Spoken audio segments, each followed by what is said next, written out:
Hey everyone, thanks for joining us today at our Podcast. This is Isaiah Diesel. I got two very special guests with us. This is actually going to be their round two. We had a very interesting talk, our first conversation, but I try to make this pretty well known that we're not going to solve any one issue over the course of a single podcast. So some of these podcasts are going on extended talks, and we're having multiple guests multiple times because there's sometimes we're just laying some foundational groundwork, and sometimes we're just moving the conversation along. Even if we never change our opinions or see from the other person's side totally, we can at least take a step back and say, hey, maybe I don't have everything figured out here, and maybe I can learn from this other person. So that's what we're trying to do today, and we're going to have a very respectful, empathetic conversation with Sid. Can you introduce yourself, Sid? My name's Sid. I'm calling from British Columbia, Canada. Been on the show a couple times. Currently off work for some disability issues, and obviously I have some free time on my hands, so I've been digging a little more onto online stuff and Facebook, and hooked up with Isaiah and got invited onto the show. So yeah, good to be here.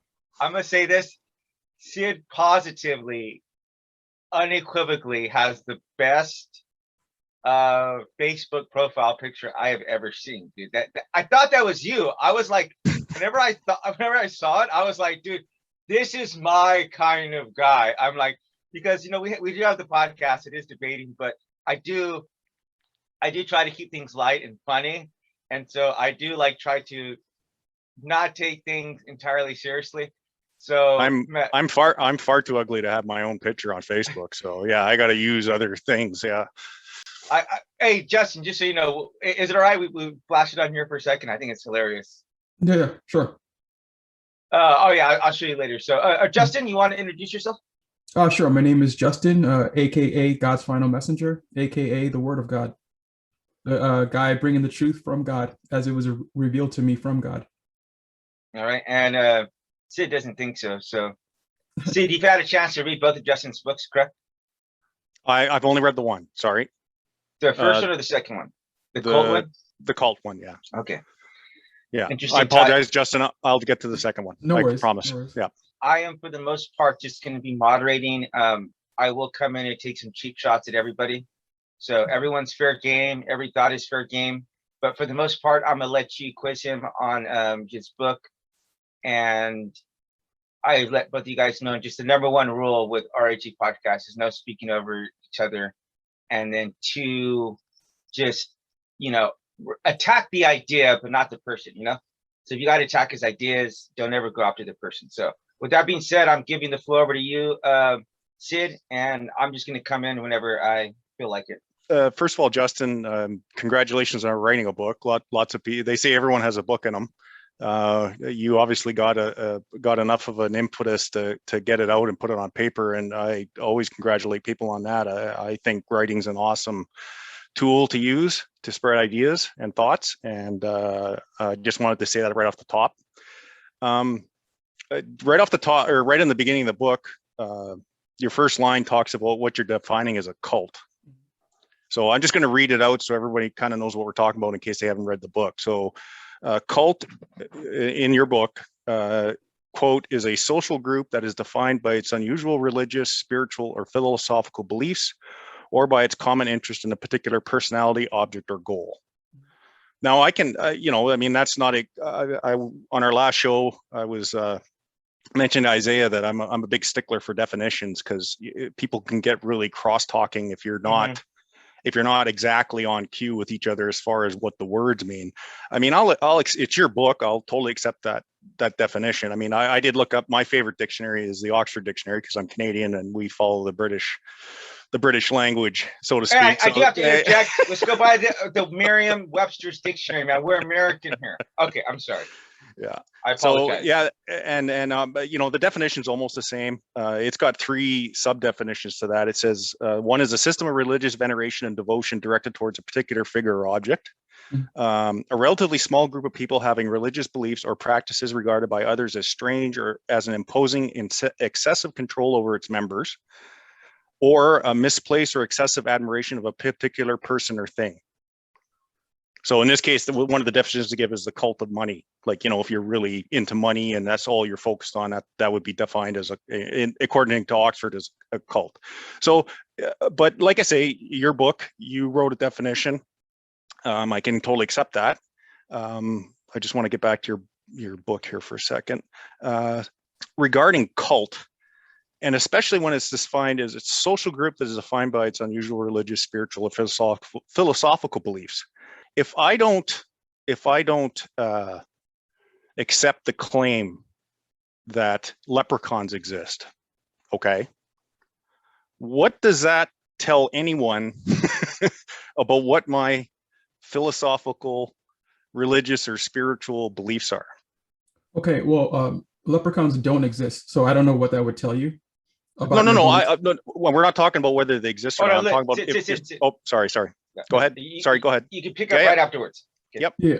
So the problem with that analogy is that we're specifically talking about God. I'm assuming that you're saying that to say, like, if I don't believe in God, what does that tell you about my beliefs? It tells me a lot about your beliefs. When you say that you lack a belief in any God, shape, or form, that tells me a lot about your beliefs. So, for example, an atheist cannot believe that there's objective meaning in the universe. An atheist cannot believe that there's objective purpose in the universe. Yeah, when you don't believe something, that is also a belief, just a negative belief. If I don't believe in something, that is saying I believe in something, just not the thing you're talking about. I believe in something else. Hold on, Justin, but his question was, I think he kind of dodged that question because he says, well, what if he talks about something else, which is a leprechaun, which is not a god? Well, I don't know, because I don't know the characteristics of a leprechaun.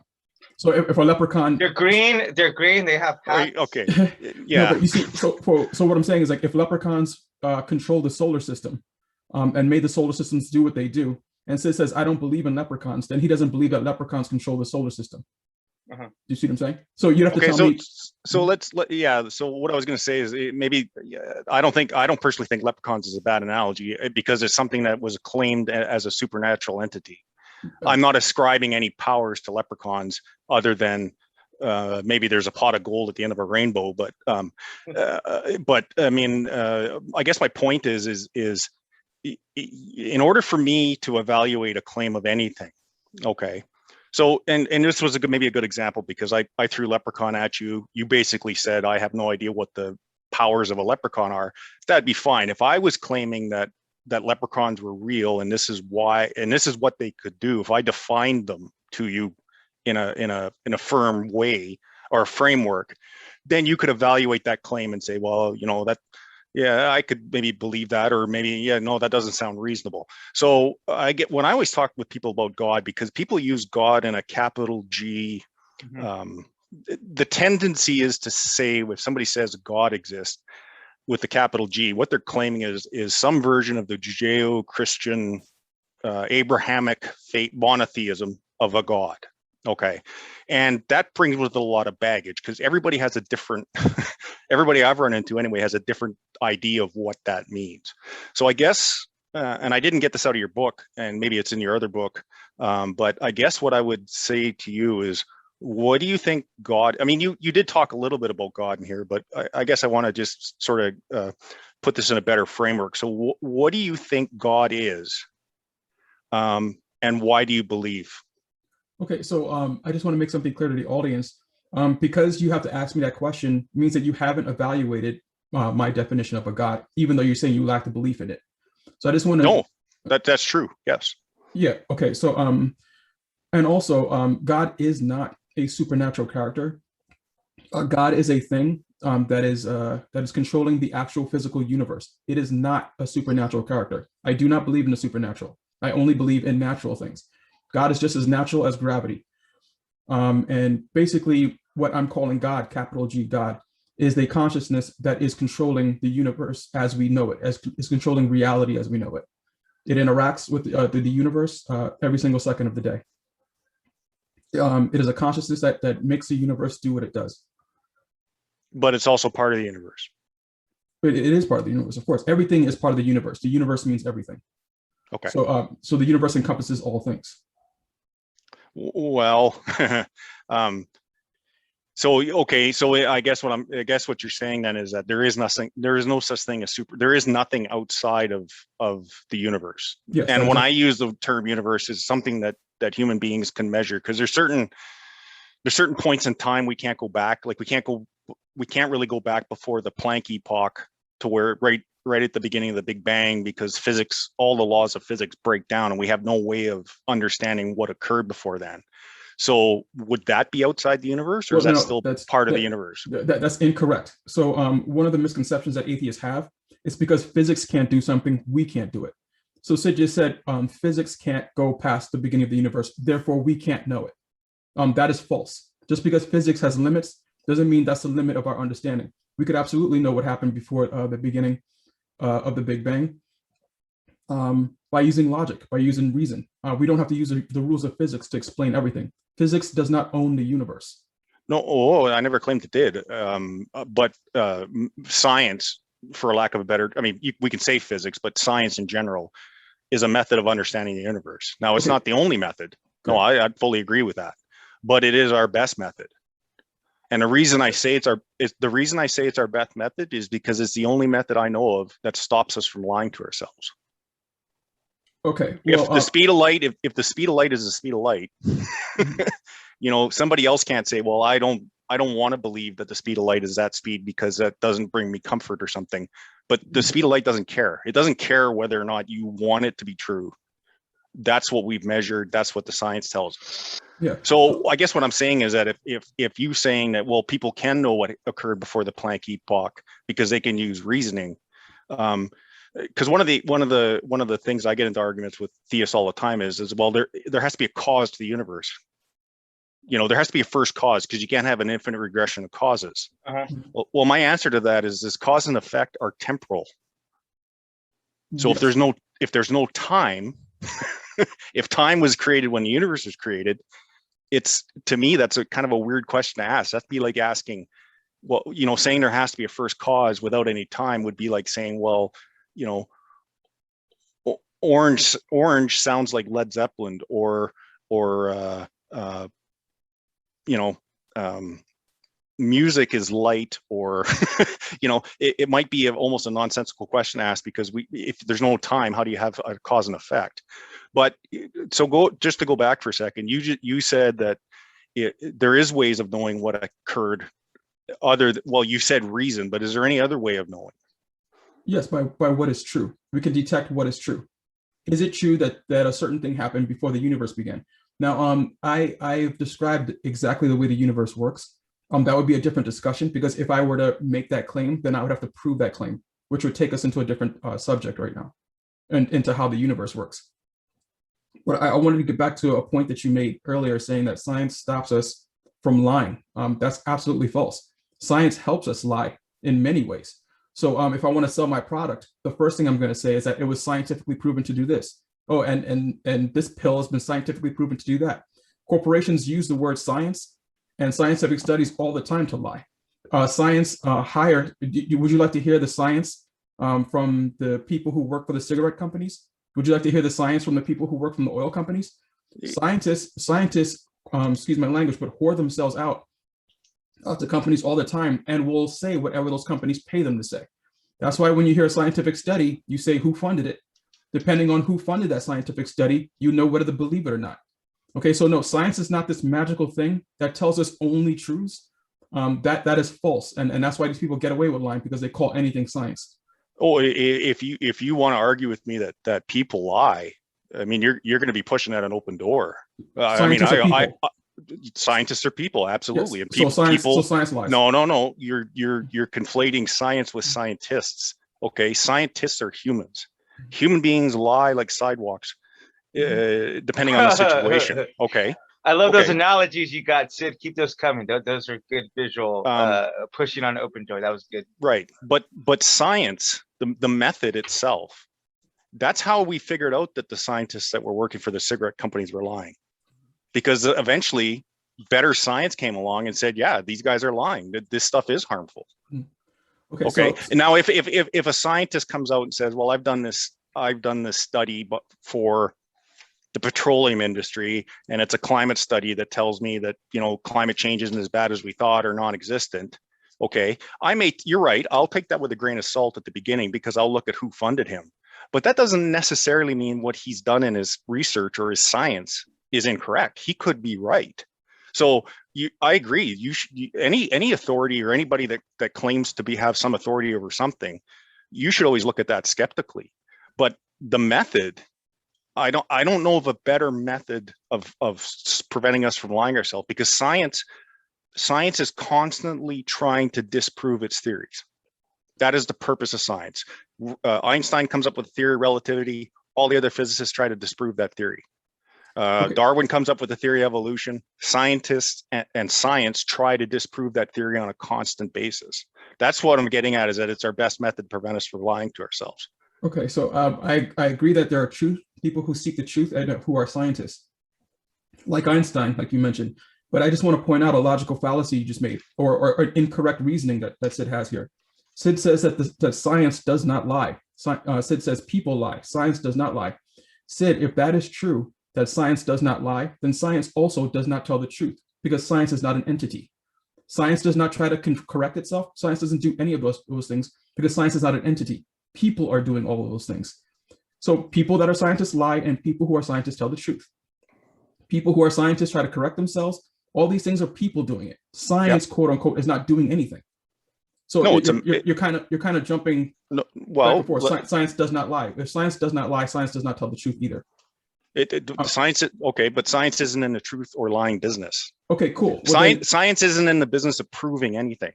Okay, cool. So if science is not in the business, okay, let me run this thought for a second. So science is in the business of saying, okay, here's a bunch of facts we have, or information or data or evidence. Okay, so what we have to do is we have to come up with what is the best theory, what is a hypothesis that can start explaining all of this evidence. Okay, so they come up with a hypothesis like evolution. Darwin says, okay, well, we've got all these different animals, they look like they're related, here's my idea. And then what happens is that hypothesis turns into a theory when the facts all back up the hypothesis. They start digging up fossils. It can make predictions. Darwin predicts certain types of transition species. Up they come out of the fossil bed. So what has to happen is, for that theory now to change, somebody has to say, okay, not only do I have a better hypothesis that explains all the same things that Darwin explained, but it also explains this stuff that Darwin couldn't explain. Or in Einstein's case, it explains everything in the theory of general relativity, but it also explains what we're seeing in the quantum. They're talking about this, trying to unify the quantum with relativity. So somebody has to come up with a better explanation, but those explanations are never proof of anything. Awesome. They're just our best information at the time that they're made for the evidence that we had. Time goes on, more evidence is added. Those theories will change or modify based on what we add. There's no proving anything in science. All there is saying we can kind of know we're in the ballpark, but we can never prove anything. Okay, so I need to jump in here and say we're going way off on this rabbit hole for too long. So we are. Get back onto to the subject of cults and gods and okay. Yeah, thank you. And please watch this crosstalk. Thank you. So you were saying that one of the things that makes atheism a cult is it has a philosophy.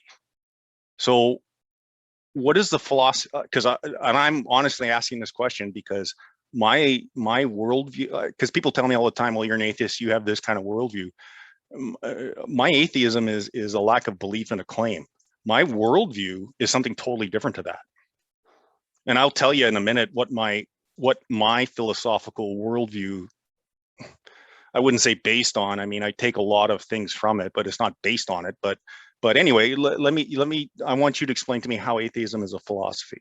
Okay, so atheism is a philosophy because atheists do have a worldview. That is a fact. The definition that the atheism is just a lack of a view, of a claim. That is a nonsensical definition. It doesn't make any sense. So I don't recognize it as anything. Atheism is a belief system. Atheists do not believe that there are a God or gods. A disbelief in something is a belief. It is just a disbelief in something. So the lack of belief definition, I kind of destroy that in the book. lack of belief in the way you mean it, in the same way a doorknob has a lack of belief. That's not really an intellectual point of view. Or you're saying, well, I share the same belief as a rock or a cloud, meaning I don't know if you mean I lack the belief, like I am not capable of having a belief, or I lack the belief in the same way a doorknob lacks a belief in God. That is not a viable definition. That is not an intellectual position. So I don't recognize it as anything. Atheists have a worldview, and that worldview is that God or gods doesn't exist. I gave you an example that atheists cannot believe that the universe has objective purpose or objective meaning, and that type of thinking is harmful, as I mentioned in the book. And I gave sound reasoning for that, along with quotes from the Mayo Clinic on suicide and all those things. But we get into that when we get to that part of the book. Okay, inanimate objects can't evaluate claims. Absolutely. Rocks don't understand language. Doorknobs don't understand language. They don't understand logic. Those are upper intelligence, not necessarily human. I mean, humans do all those things, but even upper order animals to some extent can do those things. Elephants, some of the higher primates, they can use some reasoning and logic to figure out their world. So I think it's a bit of a facetious thing you're putting forward as far as saying, well, atheists are like a rock because the rocks don't accept the claim. Rocks can't. I can evaluate claims all the time. Somebody comes to me and says, oh, Sid, I have a dog. Do you believe me? Well, based on, I don't have to have any evidence to accept that claim. And there's a couple of reasons for that. So I'm sorry, finish. Yeah, no, I was just going to say one of the reasons I can accept that claim is because it's common for people to own dogs, right? So it'd be a weird thing to lie about, right? And the second thing is, if I really wanted to, I could prove it. So, I mean, some claims can be believed just on their face. Extraordinary claims, I won't accept them without extraordinary amounts of evidence. So if somebody comes to me and says, I have a pet dragon, invisible fire-breathing dragon at home, I'm going to need some reason to believe that. Now, if I don't have those reasons, I can't accept the claim. So if somebody claims there's a God, they're going to have to show me some reason to believe that. And if they can't, I reject the claim. I don't make a counterclaim. I don't go around and say, oh, no, I know there's no God, and here's the reasons why I know there's no God. I never say that because how could I prove that? I think that's the difference between me and a doorknob, is what I'm trying to get to. Yeah, because I don't think Justin was not comparing atheists to doorknobs like that. No. I'm not saying he was. I just want to put that difference out there. So what he's just distinguishing that in the same, like a doorknob cannot have a belief in God or have a belief in God, right? But he's saying, so in this sense, they're different than an atheist, because an atheist can have a belief one way or the other, correct? Is that the distinction that you're making, Justin? That's exactly what I'm saying. Okay. I'm saying that atheists cannot be the definition put forward, because that would make them like a rock or a doorknob. So they cannot be that definition, because if that definition were true, then they would be the same as a rock or a doorknob. Because atheists are not the same as a rock or a doorknob, they cannot be the definition put forward. Okay. Also, I just want to mention. I just want to mention something you said, Sid. You said you reject a claim. You intellectually reject a claim. That is because you have a worldview. If I reject the claim that magical dragons exist, that's because my worldview is that they don't exist. Okay, so if you tell me that magical dragons do exist, you're gonna have to provide me proof with that, because my current worldview is that magical dragons don't exist. Okay, you have a current worldview that a god or gods do not exist. And so you're saying from your worldview, I'm bringing in an extraordinary claim that they do exist. So you're asking for proof of that. That's fine. But you currently have a worldview that they don't exist. You believe something already. You can only reject a claim if you already have a belief. I could only reject Democrats if I have some sort of Republican belief. Not that I have a Republican belief, but I must have some belief already in order to reject someone's claim. So for example, a baby doesn't reject any claims. The reason why a baby doesn't reject any claims, you could tell a baby anything and they'll believe it. The reason why a baby can't reject claims is because babies don't have beliefs already established. Once that baby starts having beliefs already established, then it can start saying, you know what, that sounds like BS. That sounds like, once it already has beliefs established. Atheists have beliefs established, and so they reject claims based on their beliefs that they already have established. Yeah, I'll have to totally disagree with that. Babies don't accept claims or reject claims, not because they have a worldview set up. The babies reject things because they have no reasoning capability. What, I'm sorry. Once they hit the, well, go ahead. You didn't No, disagree. hold on, with hold me on, at the hold on, Justin, let him finish. Let him. Do not cut him off, Justin.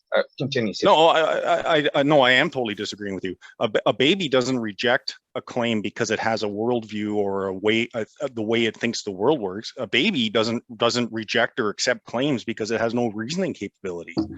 In order to evaluate claims, you have to have some type of reasoning capability.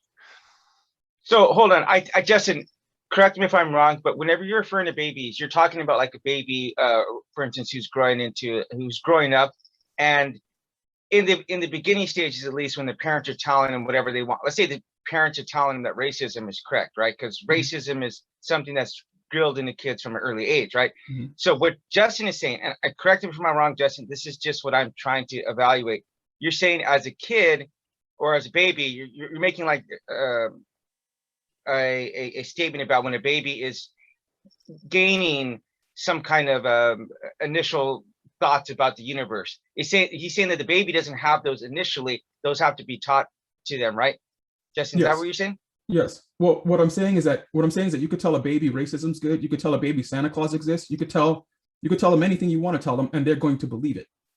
Okay. The reason why Right. a baby believes every single claim you give it, no matter how outrageous that claim is, the baby believes any claim is because the baby doesn't already have beliefs. It doesn't Right. have any beliefs. It doesn't know how the world works. Right. It hasn't formed any beliefs about how the world works, so it will believe anything you tell it. Okay. So- when an atheist rejects a worldview, when an atheist says, I reject a worldview, that's because they already have a belief, and what you're telling them, the claim you're making to them, conflicts with their worldview. Yeah. Okay. So- that's the only way. No, go ahead. That is the only way you can reject a worldview, is if you already have a belief system. The reason why I reject magical dragons is because I do not believe magical dragons exist. Right. That's why you're gonna have to show Right. me proof of it. So do we get this distinguishment that he was making between? I don't think he was saying like a baby who was like an infant. They don't understand one way or the other. He's talking about the process of gaining and rejecting ideas. Sid, you got that? Okay, fair enough. So Okay. let's just go a little deeper with that then. So you mentioned Santa Claus, and you're right. At one point, kids are told, or not all kids, because obviously this is culturally particular, but kids in our culture are told that Santa Claus exists and brings present at Christmas time, right? Mm-hmm. So kid goes along for a certain amount of time. They develop some reasoning capabilities as they get older. Now, what worldview did that kid establish to figure out, yeah, I don't really believe that Santa Claus exists? Well, What's the counter, or what's the opposite belief to not accepting that Santa Claus exists? well, What worldview did that kid have? Like, where did it come from? Okay, well, the belief in physics, the belief that people cannot fly, the beliefs that reindeer don't fly. When they start understanding animals, the way the laws of the universe work, when they, like you said, when they develop reasoning capabilities, when they start understanding the way the world works, they start rejecting claims. Right. As foolish. The only way to reject a claim is if you already have some beliefs established. Atheists believe that there are no gods or gods because they believe the universe can work without a god or gods. That is their belief system. They happen to be wrong about it, but that's what they believe. They believe that the universe can and does work without a god or gods. So if I say that there's a god or gods, I have to prove it because it goes against what atheists currently believe. So atheists do have a worldview. That is just a fact. That's the only way they can make an intellectual decision to reject a worldview, is if they already have one.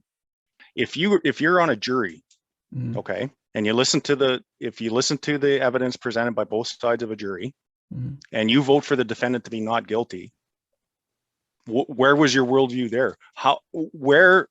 What does that tell me about what you think about the defendant, whether he's now?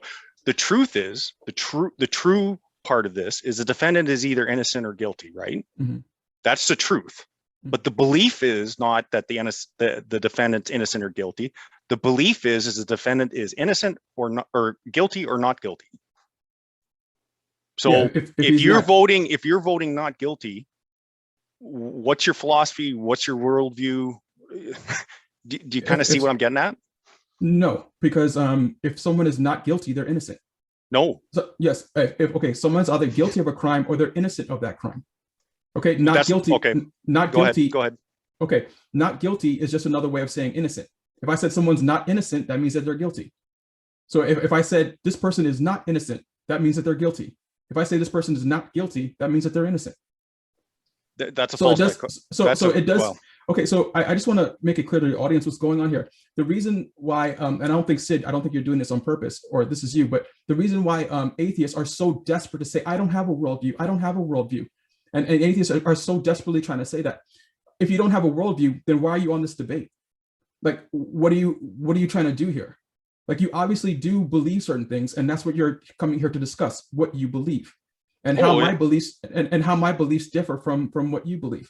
Okay, well, so this idea Sid, that don't interrupt. Yeah, bro. sorry. This idea that atheists have no beliefs or have no worldview, it comes from the fact that atheists don't want to have to prove anything that they believe.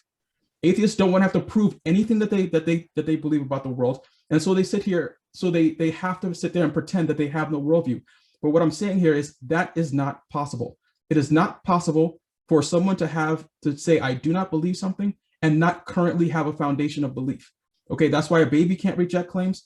But that's why Sid can reject claims. Sid can reject my claims is because Sid already believes something. And what I'm saying conflicts with what Sid already believes. That's why he's asking for proof. That's why he's asking for more something else, because Sid already believes something, and I'm saying something that goes against what he already believes. Okay, Sid, I'm gonna give you one. You can respond to that, but then let's move the conversation on from this point, because if I'm being objective here, I'm not saying what you're not saying is not true in your worldview and what you're trying to. I think what Justin is saying is, like, it's more convenient for you to say what you're saying, right? Justin is saying that the reason why you try to avoid it is because you don't want to have to try to have your beliefs attacked from the other side. As a Christian or a theist puts their ideas out there, and now they're subjected to ridicule and to people tearing apart their arguments. You want to have a world. You kind of want to have your cake and eat it too. That's what I'm seeing. This you can explain it from your side, but then let's move the conversation on. Okay. Sure. Okay. So let me respond first to you then on that. If you guys want to have a show where I come on and say, I don't think God A exists, and here's the reasons why I don't think it, I am totally happy to have that show. I mean, but that's not what we're getting a little off track of your book, Justin, but basically if somebody claims that there's a God, I'm not obligated to prove why there isn't. Because first of all, how do you prove a negative? So that's sort of to answer Isaiah. Just back to your point, yeah, I have a worldview and I have lots of beliefs on lots of different things. That's absolutely true. Who doesn't? I mean, what human being would sit there and say, I don't believe in anything and I don't think anything of anything? Well, nobody does that. Everybody, well, even a nihilist would have some beliefs on something. You know, a nihilist might still think the sun will come up tomorrow because he's got a reason to believe that. But just to go back, and I just want to hit this point one last time, that is a false dichotomy that you're saying when you say that a jury member goes in and thinks, well, either I'm voting, if I vote not guilty, that means I think the defendant's innocent. Lots of people vote not guilty, and when they get interviewed afterward, they say, well, the prosecution never met the burden of proof. I have no idea if the guy did it or not, but the prosecution didn't prove that he did, and that's why in the criminal system the onus is on the prosecution to prove the defendant guilty. It's not on the defendant to prove himself innocent. So, so I just wanted to put that flag there and say, yeah, that's wrong, because we know it's wrong because we've interviewed jury members, and they've said, I didn't think the guy was innocent, but there wasn't enough evidence to convict them. Hold on. We're going to move on from this point, but Justin, I'm going to answer this. And I know this looks like I'm tag teaming you. We're tag teaming you, but just because I think that you're totally misrepresenting that. He said either you're guilty or you're not guilty. Okay. Right. So that is totally, absolutely unrelated to a court case. Okay.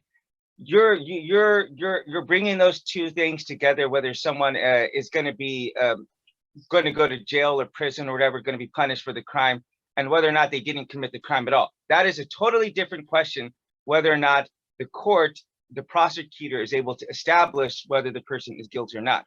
So the point that Justin is making is that forget the court for a second. He's saying you can either be guilty or not guilty, right? Right. That's a different question.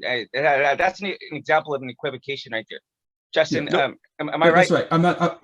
That's absolutely right. I was going to say that he's misrepresenting what I said, because that is correct. I'm not talking about a court case. In a court case, in a trial, there are different rules, and we could talk about those rules. But that's not the question you asked me in the beginning. You asked me if someone's not guilty, are they innocent? If they're innocent, are they not guilty?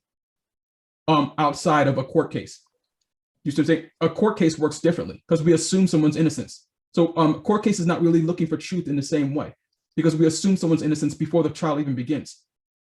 Do you see what I'm saying? It's not that the person's innocent or guilty. We follow certain rules in a court that are not part of the real world. Okay, so we're focusing. So this conversation has been focusing on God, but the meat of this of your book is not whether or not God exists or not. That is actually the subject of Justin's first book. So this is very specifically, since we're talking about the curious cult of atheism, let's focus on this book, and we can have the other talk about whether or not God exists or not, Sid. So why don't we get back to the claim? By the way, from my perspective, I do not agree with Justin's opinion or thoughts on whether or not atheism is a cult for multiple different reasons. But one of them is because I would say that atheism lacks some kind of central figure in which everybody comes around and worships. Maybe Dawkins, maybe Hitchens. You might say that's probably the closest thing you have to their figure that they flock around. But I would say that's one of the most crucial components to a cult. And then I would also say that atheists are kind of just scattered around the world. There's not like they do have some conferences, whatever, but it's not like they're attending churches or doing blood sacrifices or things like that. So I would say I like the title. I think it's a funny title, but in my own personal opinion, they or Mormons or Jehovah's Witnesses, those are not people I would qualify as cults. There's a lot. When I think of cults, I think you're lumping them in with people like Heaven's Gates people, where they're promoting the self-mutilation and self-destruction of oneself. So I think it's a little awkward of a title, but anyway. I'm gonna have you move on to the topic, please. See, one of the titles of one of your chapters, it had better be true. Yes. And you're referring to atheism. Mm-hmm. Yeah. Well, we've kind of covered this ground, but I just want to point out that atheism isn't a truth claim. Now, you may think it is, but I don't think it is. And when you talked about, and again, I think we're talking at cross purposes with words here. I have worldviews that have nothing to do with God's. Okay. So if I had a philosophy that would be closest to and because I don't pin myself to any one label, but I suppose if you put a gun to my head and said, what philosophy would you follow for your life? I would probably say Stoicism. Okay.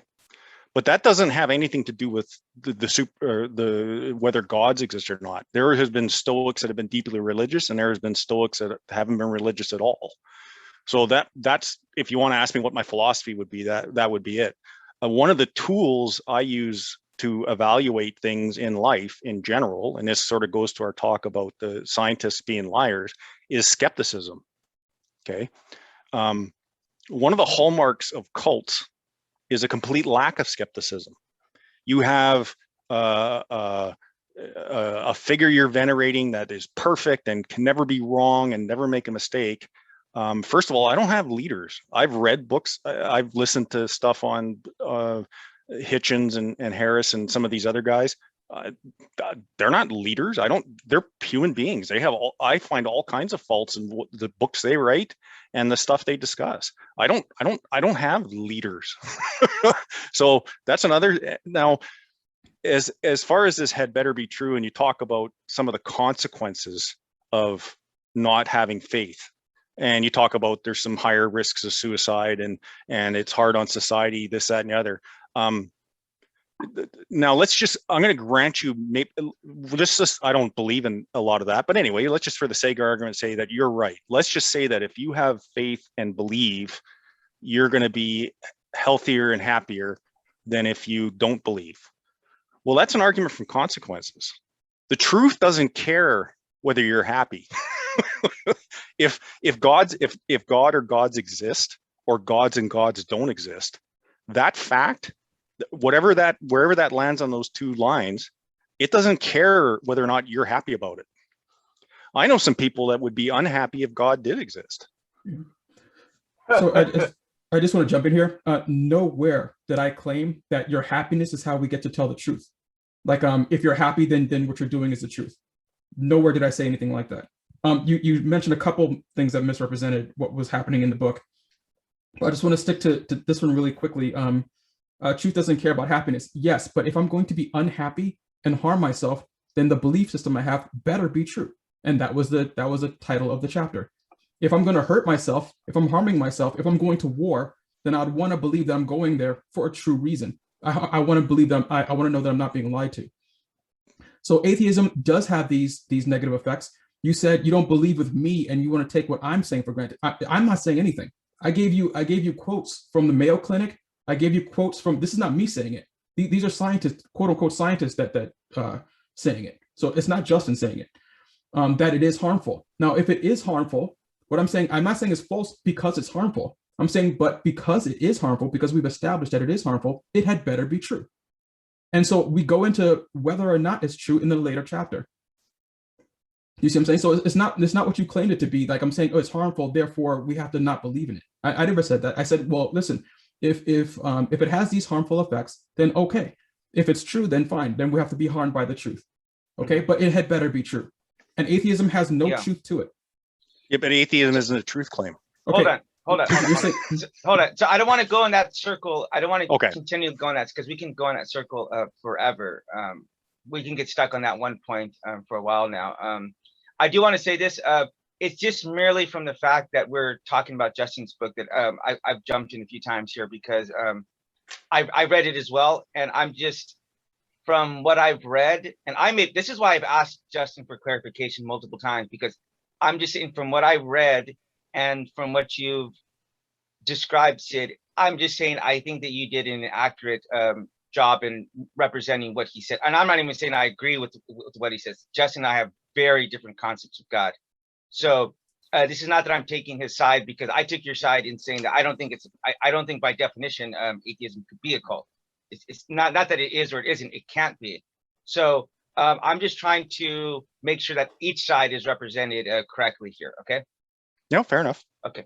I get into what an actual atheist is. So Sid is using a lot of anecdotes. He's saying that he doesn't do something. This book is not about what Sid does. It's about what atheism is in the real world. So what atheists do is what I'm calling a cult. I mean, so atheist is not just an innocent lack of belief in God in the way Sid says it, because they have a day of the year. There's a day of the year for atheism day. I mean, there are organizations that get together. Who celebrates a non-belief in something? Who celebrates it? Do you see what I'm saying? So atheism is more than what Sid is letting on. It's a social group. If you go on meetup.com, there's tons of social groups.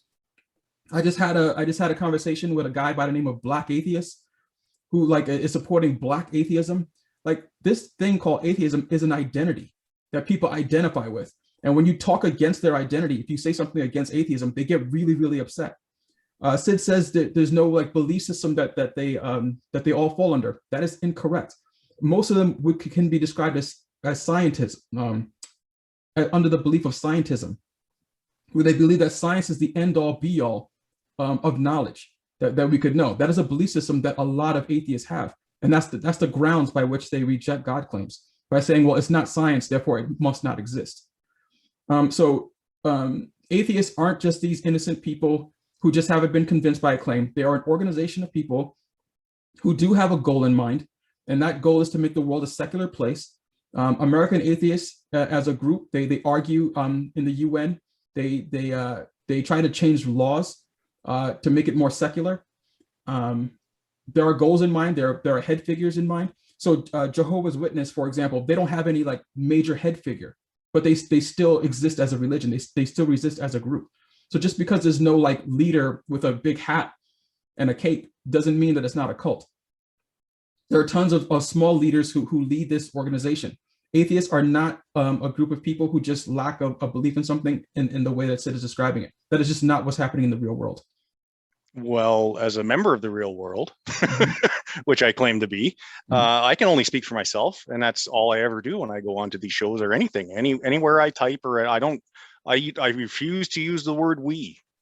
I'm not a fan of groups. I don't have leaders. I don't even know what Atheist Day is. I don't celebrate atheism. I don't go to conventions. I don't do any of those things. Well, yeah, you're the exception to the rule. Well, So, I mean, but they're going to be well, exceptions. Justin, let him finish. Let him finish. All I can tell you is what I do and what I think and how I evaluate things. So that's what my atheism is based on. Is it's based on my evaluation of claims and the rejection of those claims. I view my atheism no different than I view my leprechaunism or my Bigfootism or my ghostism. It doesn't affect anything else I do in my life as far as how I evaluate things. Now, you mentioned scientism. I even told you at the earlier part of this thing, I said science is our best method for understanding things. I didn't say it was our only method. Science can't explain why I think certain poems are awesome, or why certain music is better than other music, or why I enjoy going out into nature and looking at things. I can break all those things down as far as the method of how those things all get put together. But science can't tell me why do you enjoy, Leonard Cohen and you don't enjoy, some other singer. Well, because I like Leonard Cohen. Science can't explain that. And that's an understanding of the world that I have, is that I like poetry. And I've had this word scientism thrown at me a ton of times. I just think it's a made up word. I don't even know what that would mean. I don't know anybody that thinks science is the only method we have of understanding the world. I don't know anybody that doesn't like music, doesn't like art, doesn't like something that they can't explain by a scientific principle. Why do you like sports cars? I don't know. I just like them. But no, as far as because I read that too in here where you talk about now as far as certain atheist groups, like you say in the U.S. trying to secularize the country. Well, to be honest, your Constitution did that, and that's been a boom. That's been a benefit for both the government and religion, not to have the government involved with the religion. I think. I mean, now Isaiah might have, and you might have different opinions on that. But that's not something, the only time I get involved with things like that is if somebody on a religious basis is trying to do something based on the religion to somebody, to people that I know or me. That's when I get a little, like, people always say, well, why are you angry at God? I'm not. I'm kind of annoyed at some of his fan club. So Sid, I will say this, I am a Christian, but we'd probably be far more in line, you and I, than most Christians, because I do believe in a secular government, and I do believe that is for the benefit of Christianity. I don't care about the government. Forget the government for a second. I think it would hurt Christianity mixing the government with religion. So I can almost guarantee I'm more secular than you in that sense. But Justin, you want to respond? Yeah, I just want to respond by saying, I'm not saying anything's good or bad. I don't care about religion. I'm not a religious person. Okay. So I just want to make it clear that I'm not saying that because atheists have an agenda, that agenda is bad. Okay. Because atheists are trying to secularize the world, secularizing the world is bad. I'm not saying it's bad at all. What I'm saying is they do have an agenda. That is it. They do have an agenda, and they're trying to reach that agenda. That's all I'm saying. And that is a fact. Again, but it's not a fact. Okay, but I showed you where American atheists, they argue in front of the UN that non-religious should be a minority group. I mean, they do have goals. There are people who look out for atheist goals, who look out for the interests of atheists. Okay, I've listed so many groups. There's legal groups who challenge, who put out lawsuits to protect secular ideas. I mentioned what's her name? Madeline O'Hare. O'Hare. Like, she's the one who stopped prayer in school. Okay, I'm not saying because she's an atheist and because she did it, it's a bad thing. I'm just saying they do have interests, and they are trying to change the world to a place that reflects their belief system. Okay, so I'm just trying to define for the audience what an atheist actually is. What Sid is could be the exception to the rule, but what atheism as a whole, like what atheism are doing in the world, I'm spot on right. There's nothing that I have said in this book yet that has been like really refuted as false. Atheism isn't a cult. I've just demonstrated it. I don't have a leader. I don't follow beliefs. I don't have a day. I don't go to conventions. I don't do any of that. So Sid, Justin, let him finish. Let him finish. Actually, I'd like to, one of the things you mentioned, Justin, and maybe I'd like to bring Isaiah into this. You mentioned how I think you said the American Atheists, I'm not sure which group you said, went to the UN to try to have non-religious people identified as a minority for protection. Isaiah, wouldn't you support that? Don't you think people that don't believe in a majority in a country should have some protections against the majority? Absolutely. It's the same way I feel about transsexuals. It's the same way I feel about gays as a believer. It doesn't mean I, in 1% of the word, accept their lifestyle. You know, I'm right. Yeah, no, I understand. On a personal level, I am a bit repulsed that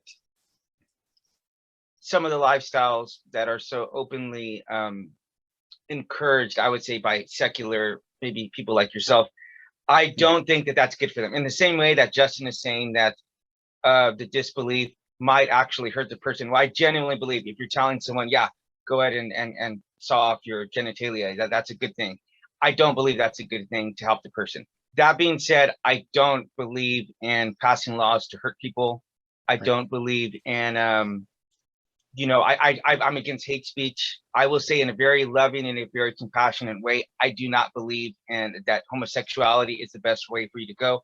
We are having a gay NFL player who was on Oprah who came out about his being gay in the NFL and about the horrific mental toll that took on him and how he eventually came out. He is going to be coming on to the show. His name's Sarah Tuwalo, and he's from Hawaii. I think that the abuse that people like him and people receive as far as with hate speech, I think that can be very damaging to the person, and it could ultimately kill the person. So I have a position that kind of like Christians are angry at me and like atheists are mad at me. Like I can't please anyone from the position that I have, because Christians want me to take this, pass laws and do hate speech and stuff like that. And then atheist people want me to accept it. And I'm like, no, I don't accept it. But on the other hand, I believe that these people need to be protected and respected inside of the realm of the law. And I think if gay people are out there and they're getting their marriages, it at least lets me know the people who I need to pray for and not be hatred. I don't know. I don't know if that makes sense to you, but yeah, I agree with you in that principle that yes, secular people absolutely need to be protected. And I absolutely think that probably maybe it's on par with nationalism, but integrating any kind of religion, Islam or Hinduism or Judaism into your government is a bad idea one way or the other. So I guess, Justin, my point in asking Isaiah that question is to demonstrate to you that I think you've mistaken a term here. You're talking about, you're saying an atheist agenda or an atheist agenda or push. Isn't it an atheist push? It's a humanistic push. You're mistaking atheism for secular humanism. Now, are a lot of secular humanists atheists? Sure. But are a lot of religious people like Isaiah? I would call Isaiah, by what he just said, I would call him a secular humanist. Now, he could still be Christian. He could still believe in God, but he believes minority rights. Let's not get the government. Let's not get religion involved with governments. Blah blah blah. So that's why I think you're a little mistaken when you say there's an because, like I say, I'm an atheist and I have no agenda. Okay. Now, I have other agendas that are political or social, but as far as atheism is thing, it's not a thing for me. It's not something I celebrate or do or yeah. I am a Christian. I am a hardcore Christian. I'm a missionary. Yep. But yes, politically, I would describe myself as a secular humanist for sure. Okay, so I just want to make something clear. Sid keeps on saying that he doesn't do these things. He doesn't do these things. So for an example for the audience, Americans like football. That is a fact. Americans like football. Justin, myself, I'm an American and I can't stand football. But just because Justin cannot stand football and he's an American doesn't mean that Americans don't like football. Okay? When you're talking about something as a whole, it's very different than talking about one single person. Okay, so again, Americans like baseball. I can't stand baseball. But still, the statement Americans like baseball is a true statement. So when I say atheism is a cult, it does not matter what Sid in particular does. Okay, I'm talking about atheism as a whole. And everything I said about atheism as a whole is fact.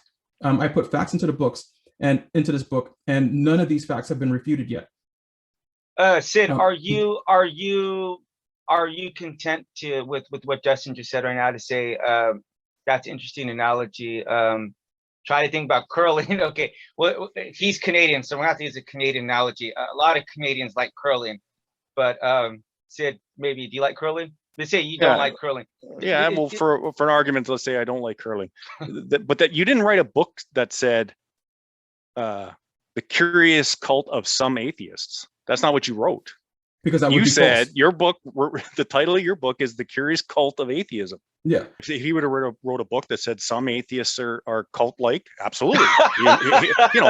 Atheists like anybody else are people. There's I know atheists that were diehard Trump supporters. Would I call Trumpism a cult? Probably. The leader can do no wrong. Praise the dear leader. So there's all kinds of things. But as far as a non-belief in God, I don't understand. Now, there could be all kinds of social issues, like you've pointed out, that people that are atheists and non-atheists, like Isaiah, will get involved with to secure. But that does the term again. We've gone back to this term atheism and atheist. Those aren't truth claims. Okay. You haven't demonstrated that at all. Okay. Well, I haven't gotten an opportunity to demonstrate that atheism is a truth claim, because in the book I say what an actual atheist is and what people who call themselves atheists but are not atheists. There are a lot of those people out there also that call themselves atheists. So, for example, if I said that I do not believe that Jesus Christ is the Son of God, I don't think Jesus Christ existed, and I think Jesus Christ is stupid, but I am a Christian, you would know that what I'm saying is incorrect. Okay, you have to have certain beliefs to be a Christian. You have to have certain beliefs to be part of Islam. Okay, you have to have certain beliefs to be an atheist. Okay, if you don't have those beliefs, you're not an atheist. And I make that clear in the book. Also, back to Sid's point that I didn't say some atheists are in cults. I don't have to say that because that would be a false statement. Atheism is a cult as a whole. So, for example, I could say human beings have 10 fingers. Sid is going to say, well, no, but this one guy has 6 fingers. Okay, no, human beings have 10 fingers, even though you could find human beings that have like one less finger or maybe one more finger. Human beings still have 10 fingers. Okay, that statement, human beings have 10 fingers, is a true statement, even though Sid could find someone with one less finger. I thought this was one of the most compelling points of the book, that Justin says, okay, so I'm going to try to give an accurate description of this, Justin, please. I've asked you many times if I'm doing justice to what you're saying. So, okay, so you're saying, Justin was saying that a lot of atheists go through some mental gymnastics to try to define themselves, and they say that they call themselves like an agnostic atheist or an anti-theist or a soft or hardcore or soft or hard atheist or a lowercase atheist or a big A atheist, which would be the equivalent of saying you're a hard atheist, means you do not believe that there's a God. Whereas a small A atheist would be like, hey, I'm not convinced of the evidence. So I love this part. I think you did a really good job to explain this, that they go through some really big lengths to try to have like multiple definitions of a word atheist. Justin, can you elaborate on that? Because I'm probably sure I didn't say that correctly. Oh, no, I think you got the meat of it correct. And I think that just really goes to the point. I just want to wait till Sid. He's back. Yeah. So I just wanted to make the point. Isaiah is saying that atheists, there's hard atheists, there's agnostic atheists. This just proves my point that atheism is more than just a lack of belief in God. Sid brings up the example of saying, well, maybe I don't believe in fire-breathing dragons. Okay, but you wouldn't have a group of people who are agnostic atheists in fire-breathing dragons, and hard atheists and not believing in fire-breathing dragons, and soft not believing in fire-breathing dragons. Like this insanity is only for the purposes of God. Okay, so this fire-breathing dragon, you see how it doesn't work? because no one would put that many mental gymnastics into what kind of way they don't believe in fire-breathing dragons. So what I'm saying is, like, because you don't really identify as with atheism, you identify as a skeptic. You don't even count as to why I'm wrong, because you're not identifying with the thing that I'm talking about. You think the words, you just said that you think the word atheism is stupid. You wouldn't have an a belief in astrology. Or I'm sorry, I believe that's what you said. Yep. You wouldn't have an a belief in those things. So then you're not what I'm talking about when I talk about an atheist. You identify as some person called a skeptic. My book was not on skepticism. My book was on atheism. Yeah, but okay, if we're going to use labels, I don't like atheism, but the term atheism means lacking a belief in God if you look it up in the dictionary, and that's what I do. Okay, so yes, those are the words used, lack of belief in God, if you looked up in a dictionary, but the way you're interpreting that is wrong. You see what I'm saying? If you're interpreting it as to mean that someone has a lack of belief, like a doorknob has a lack of belief, that is an incorrect interpretation. If you're saying that a lack of belief, okay, so for example, even the phrasing of that, you wouldn't say, I have a lack of belief in purple dragons. What does that even mean? I have a lack of belief in, what does that even mean? You either believe something or you don't believe in it, or you don't know. And I went through great lengths to do this in my book, is to actually define what an atheist is. In the same way, we have to define what a Christian is. We can't just have anyone saying, Jesus sucks and I'm a Christian. Jesus didn't exist and I'm a Christian. You have to believe you have to have certain criteria, certain core criteria in order to call yourself a Christian. In the same way, you have to have a certain core criteria to call yourself an atheist. If you are not those things, you are not an atheist. I'm still waiting for this core criteria. I didn't read in your book.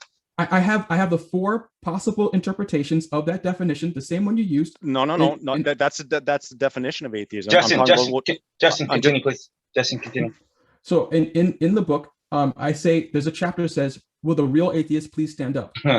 The definition that the definition that Sid is using, I use. I say a person who disbelieves or lacks belief in the existence of God or gods. I use the exact same definition, and I go through the 4 possible interpretations of that. That is one full chapter dedicated to that. And the last interpretation is the only logical interpretation of what that definition means. And I go through why the rest of them are illogical. They're not. Yeah, I think so. I think as a Christian, that was one of the most interesting takes I got from the book. Obviously, Justin and I have a very different concept of God, but I think, that doesn't really matter as far as how we can objectively look at this situation, Sid, because I'm telling you, I'm trying to be objective whenever I tell you this, Sid. Okay, I really am. But because I've asked you and multiple other atheists questions about the objectivity of human life, and how would you tell someone like Hitler that they were wrong and that the Jews or whoever people had objective value in their life? That has been the most troubling thing for me to have been doing this podcast. Okay, not that I don't think you value human life, Sid. I think you're an amazing person. I really hope one day we're able to go out for some pancakes and maple syrup in Canada, man. That would be great. But it's disturbing that the end game, and I think this is what Justin is really we're talking about, because you have your beliefs. We can sit around right here talking about it. He's saying the end game is that you cannot objectively put any kind of value on human life or any kind of objective meaning on reality or purpose. And so that I'm saying, if I'm just objectively looking at this, if I was an atheist, because I was before, that was one of those things that caused me the biggest amount of cognitive dissonance in my mind. It's like whenever I went to North Korea, for example, this was like the biggest crack in the ceiling for me. Whenever I saw the people there being herded like animals and being told where they could and couldn't walk, and I saw people being brainwashed there, I tried to objectively think about this inside of my atheism. And I said, well, if Kim Jong-il is a more highly evolved species than these people, if he's higher, if he's more mentally, if he's more handsome or whatever way he thinks he's better than these people, how does it not follow that he could or he should use these people to enrich himself the same way I would use a sheep or cows or goats. And I'm not saying you can't, I'm not saying that you can't or you wouldn't just Sid. I'm telling you, like Isaiah Perez, I could not reason that and try to explain that inside of my atheism. So other people do. The point I'm saying is that there's no way to objectively say that one way or the other, right? That's all I'm saying in that. So I think you're a great person, Sid, but I think that's just a fault. It's a foundation in your premise of what you've built yourself on that has a really big gaping hole in it, and you could go through whatever mental gymnastics you want to go through to try to justify that. But anybody else who takes a step back would take a look and say, hey, you got a giant gaping hole inside of your foundation. And I think that's what Justin's trying to do. And as a Christian, I can appreciate that's at least what he's trying to do in this book. So Sid? Well, I would say both you and Justin have that completely backwards. I think that's a giant hole in theism. Okay. Because, for example, let's use your North Korean example. There's a perfect example of how a society has decided there's an objective moral system, and that objectivity stands with the dear leader. Whatever the dear leader says is good, and whatever the dear leader says don't do is bad. There is no subjective morality in North Korea. I mean, people might think certain things, but when they act, they're acting under an objective morality, and that objective morality is the state is most important, and our leader is godlike. That's the objective morality of North Korea. Now, it was funny because Justin's mentioned this a couple times about objective morals and objective value. Every person, every thinking person has their own subjective purpose and their own subjective morality. And it doesn't matter if they're theist or not. Justin claims that God talks to him. Well, that's good for Justin. But Justin can't demonstrate any of that to anybody else that says to me that could convince anybody else that says, A, Justin is talking to God, and B, whatever Justin says to do is good because God told him. That's not how I would evaluate morality. My moral evaluation is it's based on my empathy and my ability to reason out the consequences of my actions. Now, I think a lot of theists confuse subjective with relative. So what they'll say is, well, if there is no objective reality or objective morality out there, then anyone can do whatever they want. Well, no, that's not how the world works. People don't get to do whatever they want. We'd have total anarchy and no civilization, and we probably wouldn't have made it this far. So societies function on the premise of everybody has their own individual morality, but we're going to set up objective standards. And one objective standard people can agree on is holy books. They can look at a book and say, well, whatever this book says about the God and whatever this book says to do, we're going to follow our lives based around that. Well, that's one way to run a society. But I think that in my opinion, theism, all theism is an assertion of authority, and that isn't a moral system. Okay. So I just want to make something very, very clear. I completely, totally agree with Sid on this. I have never said anything about objective morality. I don't care about objective morals. I think morals is slavery. So I'm not making any claims to objective morality. So that's one thing I just wanted to clear up. Second, Sid said that, I'm claiming that God talks to me and it's not something I could prove. I'm not trying to prove it, Sid. I'm saying that I got a revelation of how the universe works. I completely laid out the way the universe works. If you ask me, Justin, how do I know this? I'll tell you because God gave it to me. You don't have to believe that. But what is true is that I do lay out the entire universe. We haven't talked about that yet, but we could maybe get into that in another podcast. Also, so again, I do not believe in objective morality. What I did say is that it is a fact that there is no objective meaning and there is no objective purpose in the universe. And now let me explain to the audience why that's true. For atheists, the reason why it's true is because when something has meaning, something that is conscious gives it that meaning. Okay, my words mean something because I've given my words meaning, and we all conscious things agree to the meaning of those words. I could give myself purpose. My purpose is to convince people of something during this conversation. I'm a conscious thing. I've given myself that purpose. That's what Sid was talking about when he said subjective. Humans can give themselves subjective meaning, but it does require a consciousness to give something meaning. It requires consciousness to give something purpose.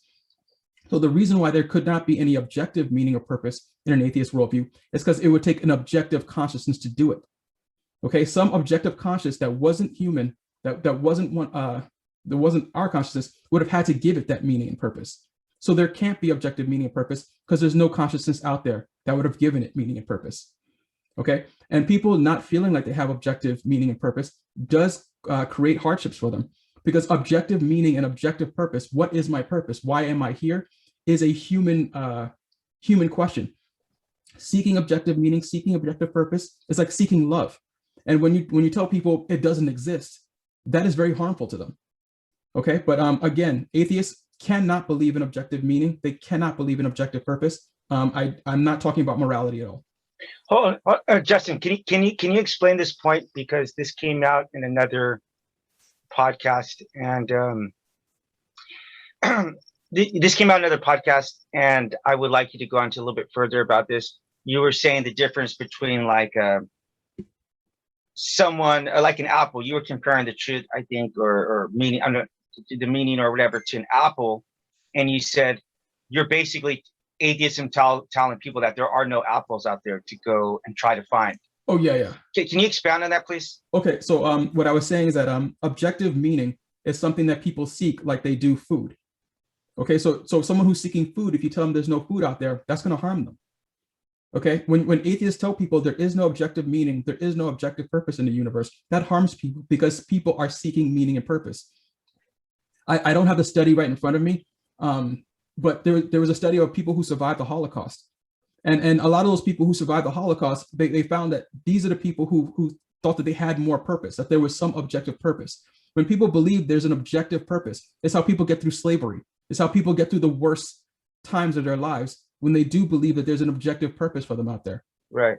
When they don't believe that, then everything is hopeless. What's the point? Do you see what I'm saying? And that's why you have these studies that I've cited in the book, saying that it does in fact cause more suicide. It does cause hardship for people when they believe that there is no objective purpose out there. It's like telling people there's no food out there. Let's say your average Joe Blow on the street, maybe they're not capable of understanding physics or philosophy or whatever. They're just your Joe Blow six-pack construction work, whatever. Do you think convincing an average person like that there was no God, do you think that would be detrimental to that person's mental health or well-being in any way? Or do you think it would actually benefit them? Because I think you might have someone like Camus, right, who's maybe, or Sartre, who's capable of a lot deeper intellectual thinking than someone like that. And for them, they might be able to go to that philosophical, quagmire and emerge from it way stronger and able to have existential thought and believe and do something positive in the universe. But do you think the average Joe Blow would be harmed or benefited from that? What do you think? I can only speak for myself again. I prefer hard truth over soft lies. Hold on. Answer the question, please, because that's not an answer. That's not. If you're saying what I believe, I didn't ask you what Sid believes, because I think, hold on, Sid, I think you're capable of a higher way of thinking. I believe you'd be like a Camus or Sartre. Okay, I didn't say, Sid, what do you think? I said the question is, would the average person, your average Joe Blow, would they be hurt? Do you think it doesn't even matter if you're right or wrong at this point? I'm just asking you your opinion, okay? Yeah, you said what do I think, and I'm just pacing it. That part of my belief in life is that a hard truth is better than a soft lie. So, and the reason I say that, and the reason I said I think, is to counter the whole title of the book here about atheism being a cult, because I do my own thinking. I can't speak for anybody else. All I can do is speak for myself. So if somebody said to me, "Do you believe in God?" and I say no, and they say why, and I tell them why. Or I said, well, no one's ever given me a reason to. And somebody says, well, isn't that hard on your life? No, it's not hard. I mean, Justin gave the analogy of eating. Well, if you can teach somebody how to eat, if you can teach somebody how to grow apples, they don't need to find an apple tree. They can grow their own. Purpose in life. I mean, I establish all kinds of purpose in my life that other people wouldn't. I think family's important. I think friendship's important. I think doing good for the community is important. And those are my subjective opinions. So as far as the Joe Blow in the street, if someone I'm not gonna run and tell people, oh, like people coming out of the church, I'm not gonna stand there and tell them you guys are wasting your lives and this is a bunch of BS and blah blah blah. I wouldn't do that. But if someone asks me a question and it leads them to question their beliefs and it makes them unhappy, that's not my problem. I'm perfectly happy. I'm not unhappy. I'm not suicidal. I'm not, I faced lots of hardship in my life, medically. I'm not bitter. I'm not, but I wanted to go, I don't know if that answers your question, Isaiah, enough. I really appreciate what you said about planting a tree. I think that's brilliant. Positively. I do appreciate as far as what you've said so far as the hard truth. But again, okay, let's think about the Holocaust for 1 second. Okay. There was the movie called Life is Beautiful. Have you seen that? I'm not sure. Okay, so this Italian guy. Yes, okay. I saw it. They get put inside of a concentration camp, and the father's actually able to convince the son that they're just in like a reality game show, whatever, and they're trying to win a tank. And the way that they're going to get through it is by win is by following all the rules. And he tells him this elaborate lie. In fact, there's this funny scene where he's translating for the German guy, and he's just saying all kinds of nonsense about like not asking for suckers or jam or things. It's hilarious. It's positively hilarious. It's like a dark comedy. But anyway, the point in that is the father tells a very elaborate lie for the son to be able to get through the concentration camp, right? And so you and I, we talked to this another guy by the name of Robert, whose son died, and I told Darrington, I was like, oh man, if my daughter died, I'm like, and I didn't believe in God, I'm like, I'm pretty sure I would rather believe a lie that I'm going to be reunited with my daughter, because this guy Robert, I said flat out, he's much stronger than I am. He's just got to be much more intellectually honest than I am to say he wishes that he would see his son again, but he just doesn't believe it's the case. So I may be just a much weaker person, and that's what I'm saying. Maybe your Joe Blow on the street is just a much weaker person. Maybe they need to hear a lie. And what are your thoughts on that? Well, again, a lie is very superficial, so it's not going to help them in the end. I mean, at some point, the lie is going to be broken down. And that's the difference between a lie and the truth. A lie is a foundation. So no, I do not believe that it will benefit them. In the long run, you may have like short-term benefit. Like if you just lie and tell someone something, there might be a short-term benefit, but it would eventually unravel. That question actually wasn't for you, for Sid, but thank you for your input on that. I appreciate that. But Sid? yeah, no problem. Oh. Sid, Yes. That question was for you. Oh, well, I mean, using the example of your movie, of course of course, if you're in that situation in a concentration camp, you might lie to the child, because kids are still naive and they're still, they're not able to reason. You wouldn't tell that to an adult. There's no way that guy could convince another inmate at the concentration camp that they're playing a game show to work to win a tank. I mean, that just wouldn't fly. And adults, even kids, are surprisingly resilient. I just don't think there's any necessity to planting false hope into people that somehow that'll make their lives better. I mean, your life is your life. You live it the way you want to live it, and within rules. I mean, maybe Justin doesn't like morality in the sense that there's rules to how we interact with each other, but I mean, we kind of have to, because we're social creatures. We have to get along somehow, and we have to pick certain things we can do and certain things we can't do. But I've never found, like when I was ill with my illness, I would have hated it if the doctors would have lied to me about something. If they wouldn't give it to me straight. I'm an adult. I'm perfectly capable. Now, how would I feel if I was in a concentration camp and we're facing death every day? I would imagine I'd be fairly bitter. Did some of the inmates draw some comfort from a belief in a higher power that maybe wouldn't help them but could comfort them? I'm sure they did. But I mean, lots of inmates also walked away from Judaism after they left the after they left the concentration camp. In fact, there was a famous thing where they put God on trial, one of the camps. I don't know if it was Auschwitz or Belkin or one of the camps, but the inmates had a trial. They set up a judge and jury and a prosecutor and a defense lawyer, and they actually tried God for ignoring everything that was happening. So sorry. Yeah. Can I jump in? No. That's Hold on. Sometimes it generally seems like you've done finished, and so sometimes I might jump in, and I'm not sure if you always. So were you finished with that thought? I am finished with that thought. Okay. Justin. Okay, yeah. I just want to jump in and say, you say that I'm not against rules.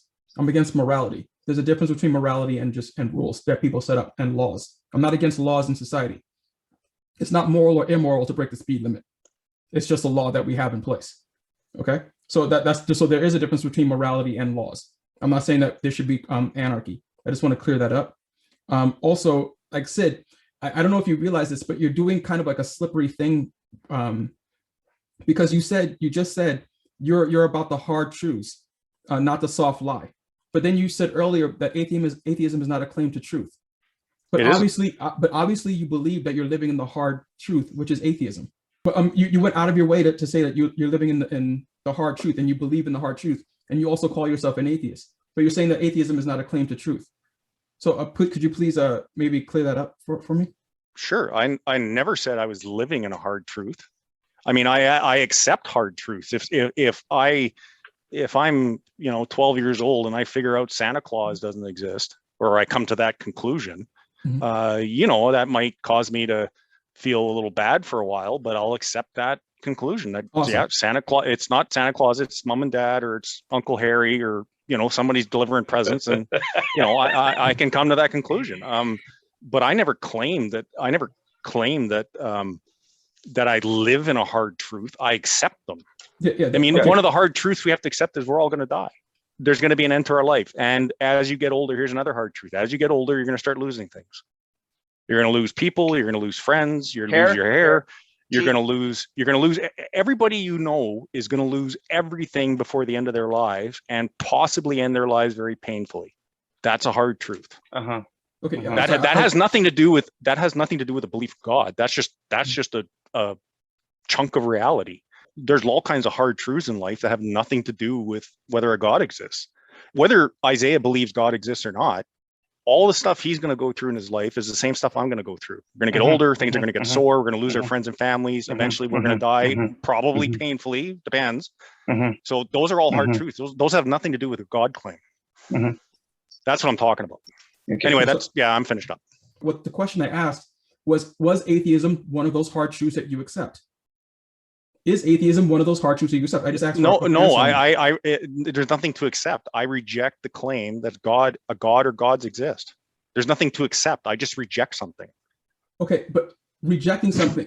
I don't want to circle around with this. Yeah, we don't want to circle around with this. So what I would put forward, and we'd have to let the audience decide on this, is that atheism is a hard truth that people believe.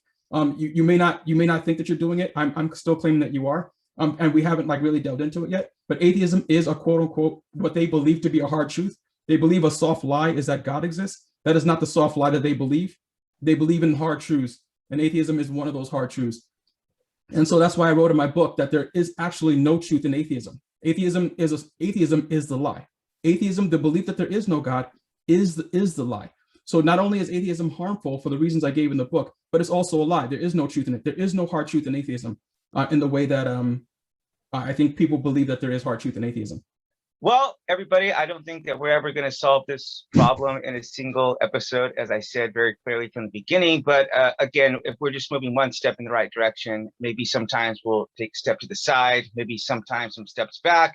But as long as we're continually making progress going forward and, respecting each other, I think that's the biggest thing. Seeing a perspective from a different side, I think, is an amazing thing to do.